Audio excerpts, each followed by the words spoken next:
The 25th Hour Radio Show. Robert, let's start this off by getting a quick history lesson about yourself.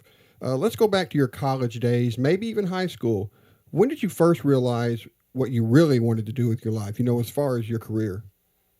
Oh, I knew what I wanted to do with my life when I was 12 years old. 12. My father was an ad man, and he raised my sister and me all by himself. And as a single dad, he really wanted to impart to his daughters his philosophy on work. And as an ad man, he loved his life of trying to sell products and help his clients to achieve their financial goals. So he would come home every night after dinner. We would clear the kitchen table, and there went all the ads that he was working on for his clients. And he would say, hey, girls, what do you think would be a good headline? What do you think would be, a great image to put here?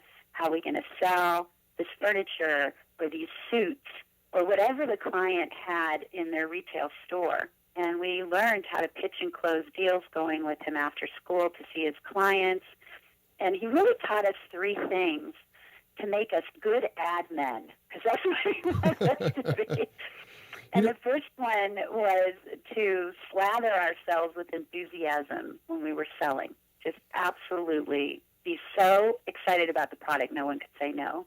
And the second thing was to over-deliver in every way. And the third was to never let being women stop us from where we wanted to go. So I knew I wanted to be an ad man at 12. This might seem totally off the subject, but I'm going to try and tie this in here in a second. What was your very first real job? The job you first had taxes taken out. Oh, my first real job. Well, I was a salesperson at 15 years old at Casual Corner, which is a retail store in the mall, Richmond Mall in Beechwood, Ohio, where I grew up. And outside, we had this big mall, and my dad would drive me every single day after school, as soon as he could get it free from a client, drop me off, and then do more work and come back and pick me up. And they taught me how to do something called the merchandising cell. Do you know what that is? No, tell me what that is. Well, I've been using it for years, and it's in different ways. What it is, you see a woman walk up to the cash register, let's say with a pair of slacks, and you say, you know what, I've got a gorgeous top to go with those slacks. And then they say, oh, I like that. And I say, you know what, but it won't be complete without this necklace and belt. And so instead of saying, can I help you, you're actually sharing with them a way to look more beautiful. So I do that with my clients in my own company, Big Fish Marketing, for the last 22 years. The client will say something like, I really need you to come in and do a storytelling workshop. And I say, that's great. And how about if I write up the strategy for you?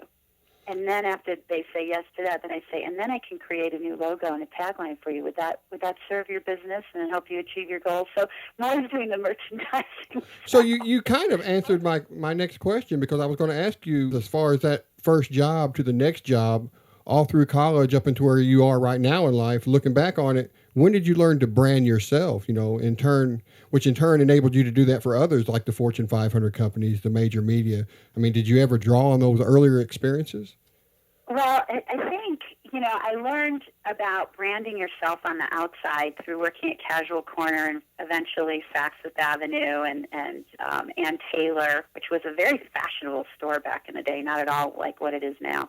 I learned about the power of how we dress, how we appear visually to people, and how they can change their entire perception of you based on what you're wearing. Later, I would learn that 65% of all communication is visual. So if you are not dressing the part you play, no one's going to listen to a thing that's coming out of your mouth or take you seriously or see you going to the next level. But how my work has evolved over time is that I've learned that truly great brands are mission-driven and purpose-driven and have an authentic personality and a way of communicating with their target audience that resonates with them. So it's almost what's more important now is who you are on the inside and how you're projecting that in every action that you take and how you articulate your great story to the world, and then packaging it with the clothing that you wear is secondary to that. So in my books, I always take many steps to get to a place where we know who we are, what our essence is, and then what are we going to wear that shows all of that, all those wonderful things about our personality and our talents and our professionalism. How can we shine through with the clothing we wear? We're here today to get a little insight into your newest book, The No Fear Career, 12 Steps to Becoming a Courageous Leader in the Face of Uncertainty. Give our listeners a little rundown on the book. I mean, do you have to be a CEO for this book to impact your life, or can you be the average Joe looking to become the above average Joe? Yeah, I think both. And another great target audience that I have for this book is kids graduating college, that are, or graduating graduate school, or people wanting to make a move into a new career, or really wanting to find the courage to finally, have the career that is meant for them, finding their bliss, their passion. Why are they here? What is their true purpose in the world? So anyone can apply the learnings of the No Fear Career, the 12 steps in the book, to any part of their, sort of journey to finding who they are personally and how that can be related into a job that will really give them true satisfaction. I want to touch on a couple of topics that can be found in the book, just to give our listeners an idea of what we're talking about here. We all have that inner voice that guides us in decisions that we make in life, or perhaps we use it as a way to judge our own self-worth as to what we can or can't accomplish in life. How do we shut that voice up to reach our true potential? Well, I would say my secret to being courageous is your self-talk. What you're telling yourself, the stories we tell ourselves is what we'll believe and what the world believes about us. So we have to make sure that those stories are really grounded in who we are authentically and in our highest selves. So for me, in the book, you learn how to, and I use these every day, that's why I say for me, find your essence words, so mine are, I am power, I am possibilities, I am enthusiasm, and I am sparkle.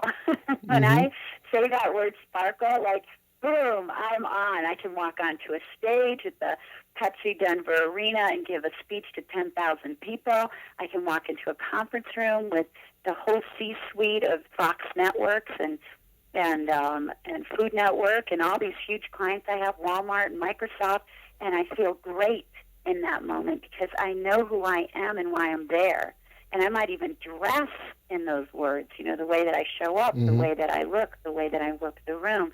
So I'm constantly telling myself wonderful things because that inner voice can be so judgmental and so cruel. And it's taking that I'm not enough feeling that we all have and replacing that, reframing that with words that make us feel good. Yeah, another obstacle I think a lot of people are facing out there is the feeling of being stuck, whether it's your career or just a job that you're in at the time. How do you get out of that situation? How do you plan for that change? Well, when I was at Turner Broadcasting and I was director of affiliate marketing for all the Turner networks, CNN, Headline News, TBS, TNT, I had this huge job and I was only 30 years old. And I had made a deal with my dad when I was 18 that I would have my own ad agency. That's what we called it at the time. Now it's a brand marketing firm. But an ad agency by the time I was 30. And I was stuck in this job because I had golden handcuffs, right? They gave me a check every week, and I had fantastic responsibility. I was definitely on my way to be a vice president at a very young age. I had everything going for me. But I knew that I had to be my own boss. And so what I did was I told the guys at Turner, I said, I'm going to stay with you for 4 to 6 months, whatever you need, so that I can have my own company and still keep you as a client. And so I hired the person to replace me. I created an entire handbook for them. I worked my butt off, becoming the best irreplaceable person that they could have so that when I left, I could take them right along with me as a client. And then I started, when I went to all of the trade shows, making friends with everyone in the industry outside of Turner so that they would become my clients. So I made a plan, and I also saved a lot of money during that time so that I would have an underpinning, to start the business. I left with, I cashed in my Turner stock. I had $10,000 at the time. I bought a computer for $3,000. I paid a designer $2,000 for my business cards, and a printer to print them another $1,000. I mean, I had like $3,000 maybe to last me until I would get paid by some client, hopefully Turner, and lo and behold, about 30 days later, I received a check that buoyed me and kept me going. And I ended up doubling what I made at Turner within a year. Wow. And the business has been gangbusters ever since. But I had to take a leap. But I did it with a net. I didn't just take a risk. I understood the responsibility I had to myself to be safe in taking that risk. So that's just some of the tips that are in this book and also some of the other books that I've written that are all available on Amazon. If you Google, or go to Amazon and put my name in, Robin Fisher Roffer, you'll find the first book I wrote, Make a Name for Yourself, has the entire story and exactly the budget I had and everything on how to make your leap. One more question. Like I mentioned earlier, these topics are just the tip of the iceberg as far as the wealth of knowledge you're offering in your new book. In this day and age where people can get instant feedback on pretty much anything, are you happy with the response you've been getting on the No Fear career? I am. I am so happy because I just got an email yesterday from a young man who had gone to law school. He had tried so many different things in his career. And he told me that reading the No Fear career set him in a direction to become a filmmaker. And I'm going to be at South by Southwest as the keynote speaker for how to make a personal impact. And he's going to come just to meet me, to share with me how he is so living his bliss. He is so happy in his life and how he's doing it fearlessly with all the tools in the book. And even though he has that law degree, he didn't go that route. He went instead and used it to make films, to make deals, to do great things visually and impactfully in the world. And I just feel so good about that. And that's just one of the many, many, many stories of how this book is changing people's lives. Well, everybody go to Robin's website, get more information about the No Fear career. Robin, it's been an absolute pleasure speaking with you today. Thank you so much for joining us on the show. You're welcome. It was a pleasure to talk to you, too.